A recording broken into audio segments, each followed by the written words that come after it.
अस्सलाम वालेकुम स्टूडेंट्स, कैसे हैं आप लोग। उम्मीद है खैरियत से होंगे। कल हमने cell surface size and surface area to volume ratio पढ़ा था, जिसमें हमने भी देखा था कि सेल के अंदर मटेरियल की ट्रांसपोर्ट उसके सरफेस एरिया पे डिपेंड करती है। और इस कंडीशन को हम वो सेल मेम्ब्रेन के ज़रिए से मटेरियल की ट्रांसपोर्ट होती है, इसलिए हम सेल मेम्ब्रेन को सेमी परमिएबल मेम्ब्रेन भी कहते हैं। जैसे कि आप लोगों ने पीछे पढ़ा भी है सेल मेम्ब्रेन के फंक्शंस के अंदर कि इसको सेमी परमिएबल मेम्ब्रेन कहा जाता है। तो अब यहाँ पे देखेंगे कि किस तरह से सेल के अंदर मटेरियल की ट्रांसपोर्ट होती है। डिफरेंट मेथड यूज़ किए जाते हैं उसके लिए। तो जैसे कि सबसे पहले आपको नज़र आ रहा है diffusion is the movement of molecule from an area of higher concentration to the area of low concentration that is along concentration gradient. मतलब है कि मॉलिक्यूल की ट्रांसपोर्ट अपने ज़्यादा वाले इलाके से कम वाले इलाके की तरफ, और अलोंग द कंसनट्रेशन ग्रेडियंट का मतलब है कि जिस तरफ को बहाव होगा उसका। अब जिस तरफ ज़्यादा मॉलिक्यूल पाए जाते हैं, मिसाल के तौर पे अगर हम बात करें टंकी के अंदर पानी ज़्यादा है तो वो ज़्यादा से कम की तरफ, नीचे की तरफ, टैप टूटी की तरफ ही आएगा।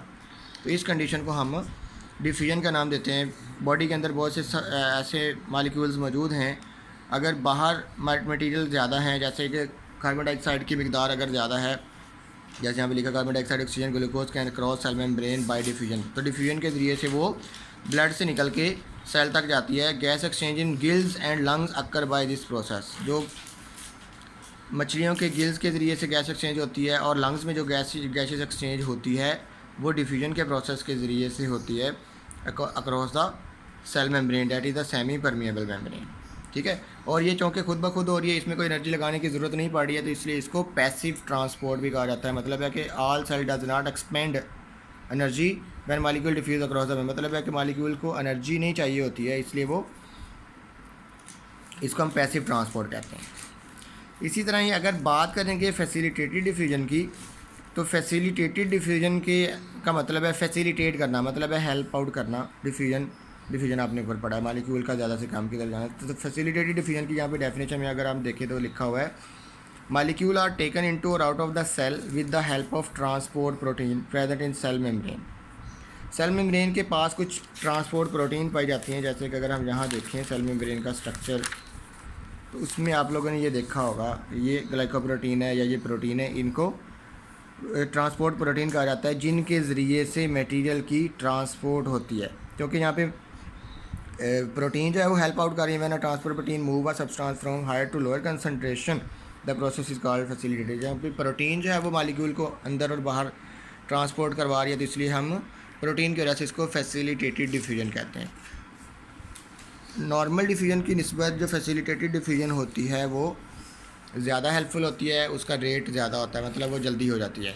अब facilitated diffusion is also type of passive transfer because there is no expenditure of energy. और इस प्रोसेस के अंदर भी एनर्जी यूज़ नहीं हो रही है, इसलिए इसको भी पैसिव ट्रांसपोर्ट में ही लिखा जाता है। अगर आप यहाँ पे डिफ्यूजन की बात की, डिफ्यूजन में देखें the molecule of any substance that is solid liquid gas are in motion when that substance is above 0 degree Kelvin or minus 273 degree centigrade in a substance majority of the molecule move from higher to lower concentration. मतलब just बताया गया कि molecule normal temperature के ऊपर ही move in और out करते हैं diffusion के प्रोसेस के ज़रिए से, और मटेरियल की ट्रांसपोर्ट की जाती है सेल के अंदर ताकि सेल की फंक्शनिंग को परफॉर्म किया जा सके। यहाँ पे ये आपको फैसिलिटी, ये डिफ्यूजन ईजिली सिंपली ये डिफ्यूजन है जो कि मेम्ब्रेन के ज़रिए से हो रही है, मॉलिक्यूल अंदर से बाहर और बाहर से अंदर आ रहे हैं। और इसी तरह ये फैसिलिटेटेड डिफ्यूजन है जो कि प्रोटीन के ज़रिए से मॉलिक्यूल की ट्रांसपोर्ट करवा रही है। डायग्राम में आपको नज़र आ रहा है, ये डायग्राम आप अपनी कॉपी पे बनाएंगे। उसके बाद अगर ऑस्मोसिस की बात करेंगे तो osmosis the movement of water across a semi permeable membrane from a solution of lesser solute concentration to solution of higher solute concentration. अब इसमें भी बात वही आ जाएगी जो हमने डिफ्यूजन में पढ़ी है, जस्ट इसको हम कंसंट्रेशन, सोल्यूट कंसंट्रेशन के अकॉर्डिंग करेंगे। सोल्यूट और सॉल्वेंट में डिफरेंस आप लोगों ने केमिस्ट्री में पढ़ा होगा। सोल्यूट वो मटेरियल जो ज़्यादा मिकदार में पाया जाता है, सोल्यूट वो मटेरियल जो किसी भी सोल्यूशन में कम मिकदार में पाया जाता है, और सॉल्वेंट वो मटेरियल जो ज़्यादा मिकदार में पाया जाता है। जैसे कि पानी और नमक का सोल्यूशन अगर हम बनाएंगे तो उसमें पानी जो होगा सॉल्वेंट होगा और नमक होगा सोल्यूट होगा। अब इसकी मैं एग्जांपल आपको अगर दूँ, एक गिलास के अंदर 1 लीटर वाटर के अंदर आप लोगों ने 1 चम्मच चीनी मिक्स की है, और दूसरा जो गिलास मिसाल के तौर पे यही है, ये 1 चम्मच पानी के अंदर आपने 1 चम्मच चीनी मिक्स की है 1 लीटर गिलास के अंदर, और इसी तरह ये भी 1 लीटर वाटर ही है और इसमें आप लोगों ने 10 चम्मच चीनी मिक्स की है, तो यहाँ पे सोल्यूट की मिकदार कम है, यहाँ ज़्यादा है। तो इसके accordingly a hypertonic solution has relatively more solute, तो जिसके अंदर नमक ज़्यादा होगा वो हाइपरटोनिक, हाइपर का मतलब होता है ज़्यादा और हाइपर का मतलब होता है कम, ठीक है। तो अगर सोल्यूट की मिकदार ज़्यादा होगी, जैसे कि इसमें आपको नज़र आ रहा है कंसनट्रेटेड हाइपरटोनिक सोल्यूशन है ये, ठीक है, और इसमें सोल्यूट की मिकदार कम है तो ये हाइपोटोनिक। इसने शुगर की एग्जांपल आपको दी है, मैंने भी शुगर भी बता रहा हूँ और नमक भी बता रहा हूँ, तो दोनों बातें की जा सकती हैं, तो ये हाइपोटोनिक सोल्यूशन कहलाएगा।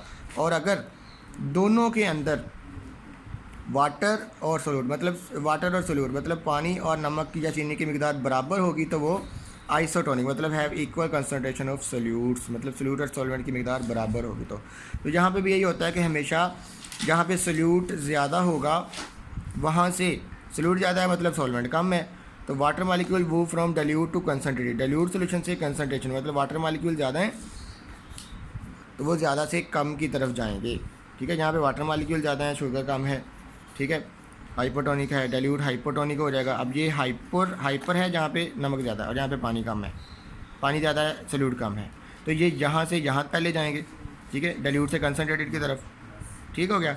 और अगर इसको हम कंसनट्रेटेड करना चाहेंगे तो सोल्यूट के पार्टिकल को हम यहाँ से यहाँ भेज दें कि वाटर कम होता जाएगा, सोल्यूट बढ़ता जाएगा, तो ये कंसनट्रेटेड होता जाएगा, ठीक है। डेफिनेशन पे आपने गौर करें, hypertonic solution has relatively more solute, hypertonic solution has relatively less solute, isotonic solution have equal concentration of solute।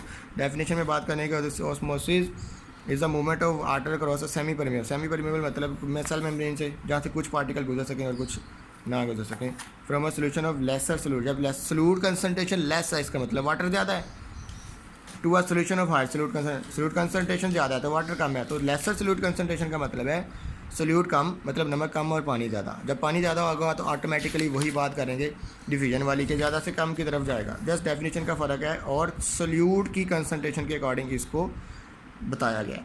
बाद औक़ात कहीं पे सोल्यूट की मिकदार को डिस्कस नहीं किया जाता, इसलिए डिफिजन की बात कर रहे हैं हम, जैसे पानी सिर्फ है तो पानी एक ज़्यादा से कम की तरफ जाएगी, तो इसमें सोल्यूट कंसनट्रेशन भी आ गई, तो इसलिए ऑस्मोसिस का प्रोसेस बताया जाता है कि इसमें सोल्यूट और सॉल्वेंट दोनों को डिस्कस करते हुए हायर लेसर सोल्यूट कंसनट्रेशन मतलब lesser solute concentration higher water, और हायर सोल्यूट कंसनट्रेशन मतलब हायर सोल्यूट और लेस वाटर, हायर वाटर से लोअर और लेसर सोल्यूट से हायर सोल्यूट कंसनट्रेशन की तरह जो मूवमेंट होती है मटेरियल्स की वाटर की। अब ये ऑस्मोसिस चूँकि वाटर से रिलेटेड है तो वाटर की बात करेंगे, तो ज़्यादा पानी से कम की तरफ, और मतलब है जहाँ पे नमकियात ज़्यादा होंगे वहाँ उस तरफ नमकियात ज़्यादा की तरफ, कम नमकियात से ज़्यादा नमकियात की तरफ मटेरियल की वाटर की ट्रांसपोर्ट ऑस्मोसिस कहलाती है। इसमें आप लोग ये डेफिनेशन भी करेंगे ऑस्मोसिस की भी, हाइपर हाइपो और आइसोटोनिक की भी, डिफिजन की डेफिनेशन विद एग्जांपल, ये वाली ये 2019 में एमसीक्यूज़ में आया था, फैसिलिटेटेड डिफिजन की एग्जांपल भी करेंगे,